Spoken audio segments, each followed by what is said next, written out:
Chris Newmarker. How are you, sir?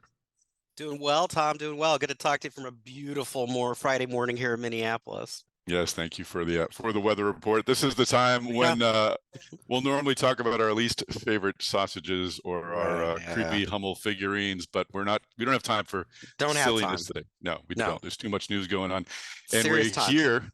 We're actually a visiting team. We're at the lovely 160 Studios virtually. Thank you to the 160 team for fitting us into their busy schedule for some late breaking news. We need a late breaking news flasher of some kind. So Some like ticker machine sound like that's right. Dun dun dun dun. That's right. Dun, Buckwheat dun, is dun, dead. dun. Remember that one? That was a classic. Anyway, that was a Saturday Night Live thing. But we're here with our host Joe Mullings. Joe, welcome to your studio, our podcast. Yeah. So, Tom, Chris, good to see you. And like you said earlier, special shout out to the Dragonfly team for getting this. You and I were on the phone last night, and right out to Nicole Ager and the team. So let's jump into the late breaking news. Yes, right. let's do like, it. Heading over the wires last night, we had the news that Intuitive had won FDA clearance of their next gen DaVinci 5 robot. We actually had a quick scoop like 2 months ago about them seeking FDA clearance for it because I did something radical. I actually sat down and listened to the earnings call and was like, Crazy. oh, they're wow, yeah, crazy idea. Yeah, so the projection was going to be late April, and it came, early. And let's and Tom, I want to hear what you have to say, but let's just note this that the FDA got this out in March. So let's just put a pin in that and keep talking. No, that's great, and we were anticipating it. We do have Brian Miller at his EVP, the Chief Digital Officer at DeviceTalks Boston, precisely because we were anticipating the approval to come this spring. But there was part of me that was like, I hope this really happens, and the FDA did deliver. So we'll be talking a lot about surgical robotics at DeviceTalks Boston.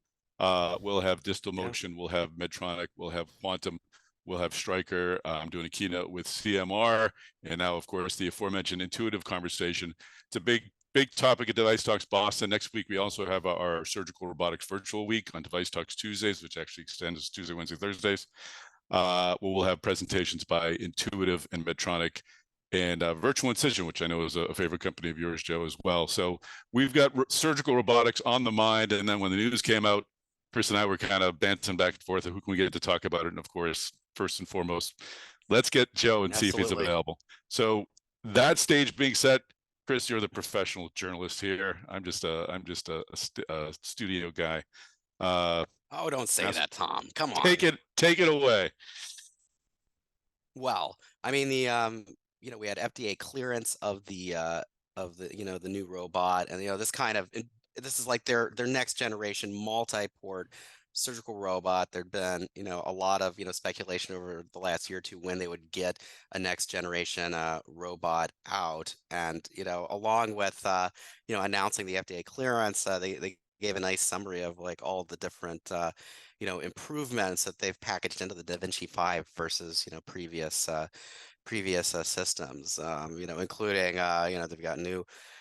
Well, actually, I'll start out with the thing that stuck out the most to me was that they said that the DaVinci 5 has 10,000 times more computing power than the DaVinci Z, the previous generation, which, I mean, they're saying this just isn't for, what the type of, programs they could run on it now, but they've, packaged in all this computing power so that for whatever developers figure out in the future that you could run on the system. So they've really, I mean, that kind of signals to me they've really built this thing to to be something that you could run a lot of innovative software on for potentially for years. So I mean that really stuck out to me. And then there's all kinds of I saw their packaging and features to a bunch of extra features to help with the the workflow in the OR. Very important for health providers right now with all the challenges they're going through with efficiency. I mean, the list goes on and on. I mean,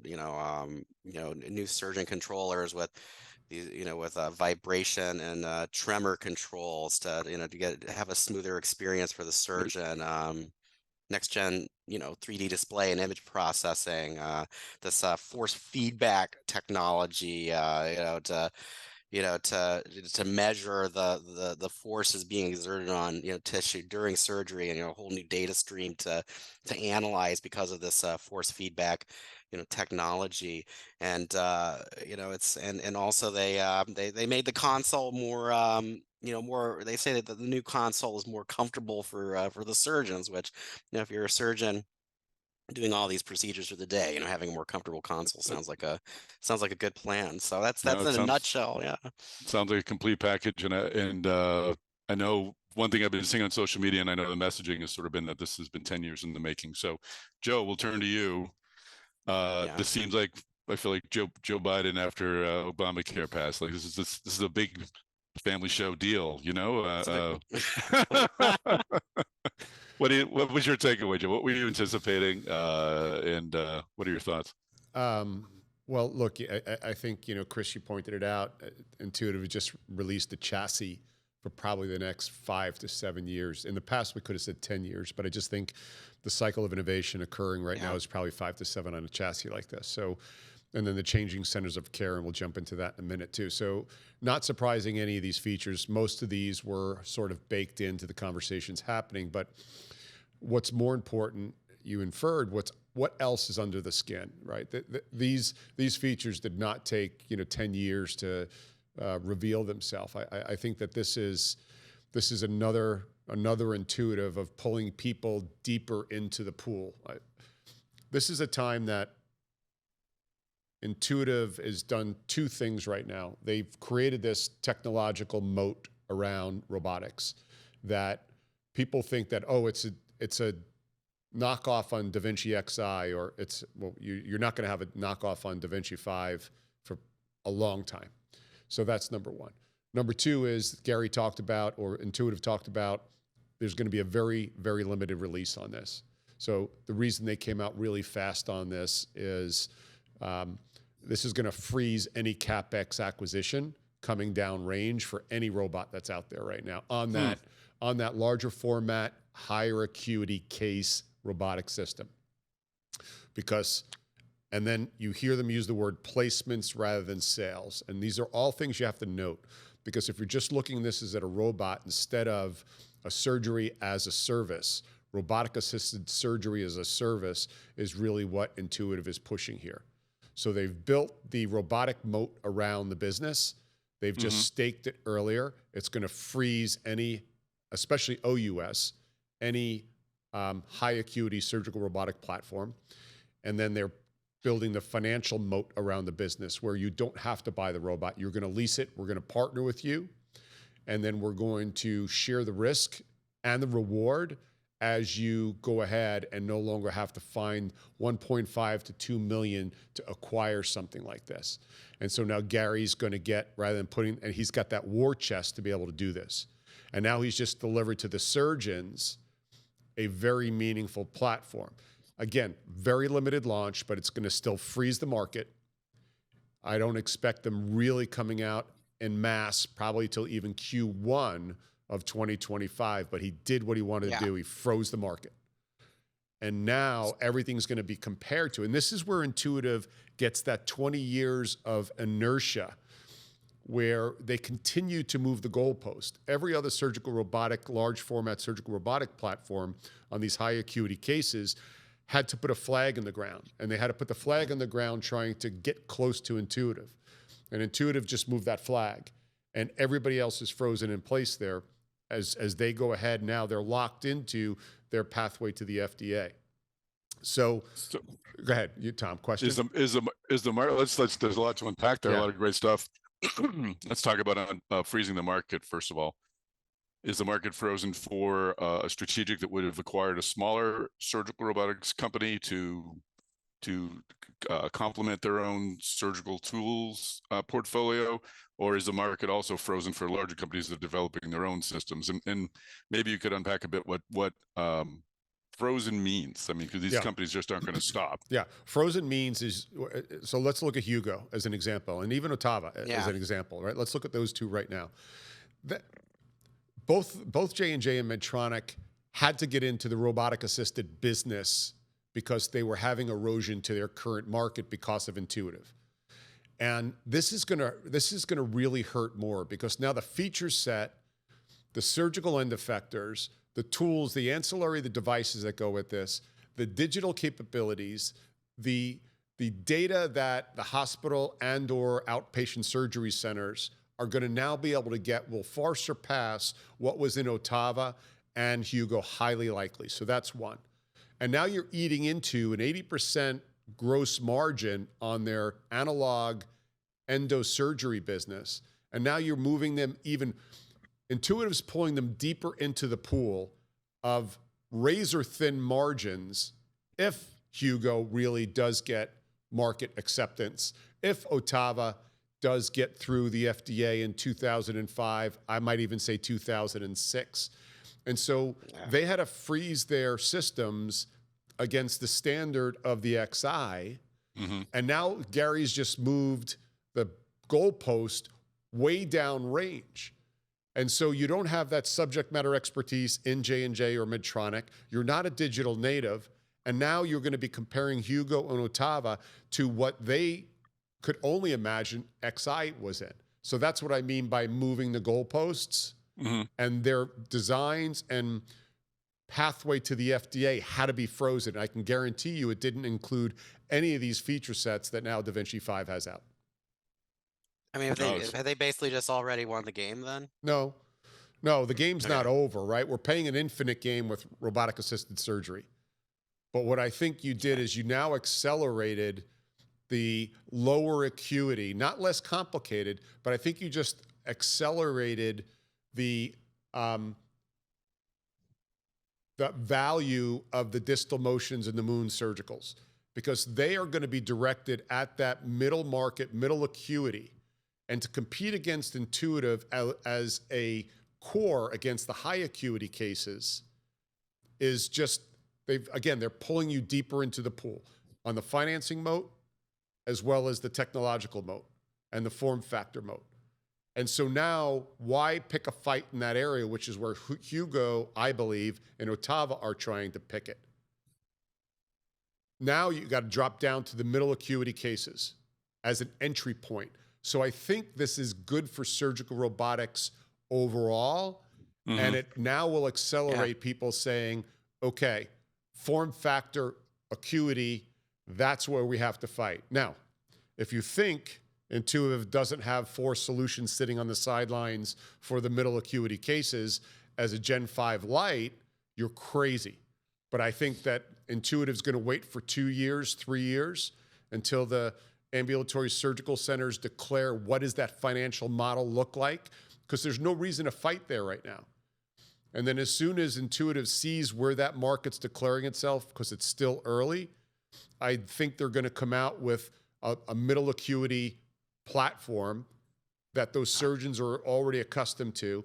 But the first movers that will get through FDA or through FDA on that middle acuity in ASC will have a different fight on their hand. But by then they'll have been acquired by highly likely Medtronic, J&J, or dare I say Stryker. Because you're going to need the money to fight in that space. So I think Da Vinci 5 is a blessing for the lower acuity, mid to large format robots. That's where I'm holding my position right now. Yeah, I certainly wouldn't want to suggest that a Medtronic or I mean, they're not small companies. They've got financial force, and I hear exactly what you're saying about Da Vinci 5 and the problems it creates. But I have to think that it's hard to envision. I mean, it's hard for me to envision kind of a single standard of surgical robotic system being adopted across healthcare. There's going to have to be room for, yes, the distal motions and the moons, but also for other larger comprehensive surgical systems. Do you think? Yeah, but they're always going to be compared against the platinum standard. You can't make a robot cheaper than Da Vinci 5. It's not possible, right? You can't do that. Then when you think about the Chinese robots, you're going to have IP issues plus the geopolitical issues pulling those into the US. So I'm talking about the US market right now. Yeah, right? Yeah, we'll focus on that. Right, let's focus on the US market. So let's look at the US market at large. Any of these other large formats, CMR is going to come in. CMR, I believe, if I'm not mistaken, is right now, I think, in the FDA. And so CMR, solid robot. But again, the price is not going to be much different. And then you've got a war chest of billions of dollars that, you know, I think about Intuitive just starving people after they bring in all their troops, all their supplies, set up their camp and commit everything. And then Intuitive's going to go, oh, okay. And now I'm going to move it this way with my financial moat, or I'm going to move it with my technological moat. I would not want to be in a fight, and you're not going to accelerate 20 years of expertise in order to catch up to an Intuitive. So I'm not saying that large format, high acuity robotic platform form factor and business model isn't up for grabs, but it's not up for grabs in the next decade. Right. Wow. Fascinating. And the business model aspect, the financial, the robotic surgery as a subscription or a service sort of model, whatever you want to call it. That obviously opens the doors for other providers to be able to afford it, but it also changes the financial, and I think we've talked about this before, the financial parameters for Medtronic and J&J as they're moving into this space. They can't now budget, well, if we spend this, we'll make that, because that is suddenly a lot less clear than it was prior. Is that where we're sort of headed? It's just going to sort of mystify the whole financial model of surgical robotics? Well, it really impacts the startups, right? So if you look at the startup companies, so this is where the build to buy model and the venture companies and private equity companies that have constructed their sort of thesis around a build to buy model, this accelerates the build to buy model in surgical robotics. Why? Because the original thesis in surgical robotics, if you look at a Vicarious or you look at a CMR, was build a robot, sell a robot, put 1.5 million into the coffers. We can at least finance the company. But now, if the lease model is the current standard of business, that financing requires the company to have to carry that, the startup company, to have to carry that financial burden, where in the past, it was not built like that. So what does that mean? That means that the J&Js and the Medtronics and the Strykers, dare I say, will, on soft tissue robotics, will have the financial wherewithal, but their R&D budgets are smaller than ever. And so any acquisition generally comes off the R&D balance sheet. So if you're going to go out and buy a surgical robotic platform that's already generating revenue, you need a few things to happen. You need that large format soft tissue surgical robotic platform to have the $1 billion required even before you're acquired, you need that in place. And then you need to develop a robot that at least is infringing upon where Intuitive's going and convince people to buy that. And so that model will not exist in the large format up against Intuitive, but the build to buy will. So you will get the digital native surgical robotics startup company that will be financed by the off-balance sheet of a J&J or a Medtronic or a Stryker. They will then share the clinical lift that's required through the large player. And then they'll be able to, the large player will then be able to construct their go-to-market team, their support team in that large format to be able to take that to market. So the acquisition price will be lower, the risk will be mitigated out, the robot that's being built will be built by robotic experts, and then the financial model no longer is a moat by Intuitive. But all those dynamics are going to have another 3 or 4 years ahead of them in large format, high acuity robotics. That's why I come back to some of these middle market acuity companies like Moon and Distal that are addressing the market in the ASC. And then Gary will come in, or they will come in and they will unleash their hounds, their sales team, marketing team, data team, reputation into the ASC market. But by then, there'll probably be 2 or 3 acquisitions in that middle acuity surgical robotic platform, in my opinion. It sounds like there's at least a few years window when those companies can get in and try to do something. There's no rush for Intuitive to get into that right now. Right now, with the release of 5, and until you start to have some of these de novo ASCs being built out of the ground, where that's an entire market that Intuitive's not in right now, right? So you have to skate to where Intuitive is not in robotic assisted surgery in their form factor. And that is exclusively the ASCs. If you're going to market as your primary market into the hospital setting, you're going to, without exception, you're going to get suffocated over time. What about the surgical? I've got so many questions. First question. Intuitive kind of let this leak out in January that this was, it was something the analysts kind of picked up on rumors. This obviously had to be a project that's been going on for a long time. Was it widely known that there was a 5 coming out? I've talked to Intuitive people, interviewed. I've never said, "Hey, when's 5 coming out?" I should have asked that question, I suppose, though they probably wouldn't have answered. But is this something that you have seen being in the works for a long time, or has Intuitive sort of been really successful at keeping this on the down low? I think at any point in time, Tom, that Intuitive has a number of programs going on. The same way that even Oris and Verb had their internal bake-off on their 2 robots to see, what was best in class.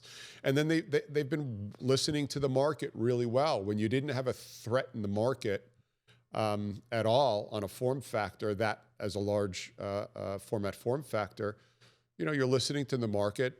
What are the docs been saying? Every SRS you went to that Vip Patel runs and his team is, you can give me an Intuitive robot, but I'll take 80% of what Intuitive could do, but give me a better visualization system and let me see what I can't see. So, that has always been in development. The weakness in any large format robot has always been the visualization system. Until as of late, the workflow and the console, they haven't had to worry about that too much. I think you're seeing the current console release on 5 to be probably a precursor to an open cockpit that I think you're going to have to see in an ASC model. So it sort of is their hybrid move into it. Although surgeons still love the fidelity factor of having their head immersed in there. And probably reduce that console by 30% on the weight side, which is a big issue. And the form factor probably shrunk down a bit. So I think this has been going on. I think at any point in time, you've got a half a dozen legitimate programs going on with Intuitive that are answering what they're listening to through, what do they have? 14 million cases in all their portfolio. And they've got an installed base of 8,000, 8,500 robots. You're getting a lot of data back. Yeah, it's hard to compete with that. Final question, because I know you got a full day. Chris, do you have one or? No, keep on going, Tom. You're on a roll. Where does this play? This is the kind of where does this play out sort of question. But I had an interesting conversation with or a LinkedIn post about BD and about their change in the leader of surgical. For those companies out there that have the surgical tools but don't yet have a surgical robotics system, what is this signal to them? Do they just, I mean, it had seemed previously, it seemed like, well, they might buy a CMR, or they might buy a system to kind of get into the game more quickly. If that freezing is happening, what happens with surgical device companies that don't have a robotic system yet? How do you see sort of that unfolding over the next couple of years? Do they just sit and wait? Is this a starter pistol telling them that they have to act now? How does that area of medtech unfold or unpack? I think if you don't have a surgical robot today on a soft tissue side, so that's the conversation today, soft tissue side and form factor. So let's talk about a large form factor on the soft tissue side. I think it accelerates if your Medtronic, J&J, Stryker, I'll even say BD. I'm really surprised Becton Dickinson on the soft tissue side's not got in yet. They might, but let's say J&J, Medtronic, and Stryker. I think you have to get into the surgical robotic world, but you've got to do it in a lower to mid acuity case. Hopefully their egos will not get in the way, that they need to be operating at that elite and get into a fight, right? You don't bring a knife to a gunfight. And if you're going to get in a fight with Intuitive, they're all bringing a knife to a gunfight, and you're just going to get destroyed. So I think this accelerates J&J, Medtronic, and Stryker of getting into that middle acuity case into the ASC world. This is so good for robotic-assisted surgery at large, because it's now going to allow R&D dollars to be poured into something that will actually get to the market in soft tissue robotics. And there are a couple platforms out there right now that are primed to be able to be solid entrance into that model, Tom. So I think this is fabulous for. It's a great message that there can be more competition from this. That it's not Well, going it's to be not a competition competition. squelcher. No, it should set the stage for what you shouldn't fight in. And if you go ahead and go large format against them right now, your shareholders should probably come with torches and stakes. And so you need to be able to go into the market you can win in. So that's what I think it does. That's my takeaway on this one. I think it's fabulous for the market at large, and I think it's fabulous for, again, the middle acuity, large format, mid format robotic surgical platforms that are going into the areas that Da Vinci is not right now. All right, great. Well, we clearly came to the right place for insights and understanding. So, Joe Mullings, thanks for joining us on the podcast. It's fantastic. Thanks so much. Thanks, gentlemen. Have a good one. Hey, Chris, before we go, show me that Prince Cup again. Yeah, doing some Minneapolis representing here. Love so it. There you go. That's right. See you guys. Take care, everyone. All right, see you. Take care.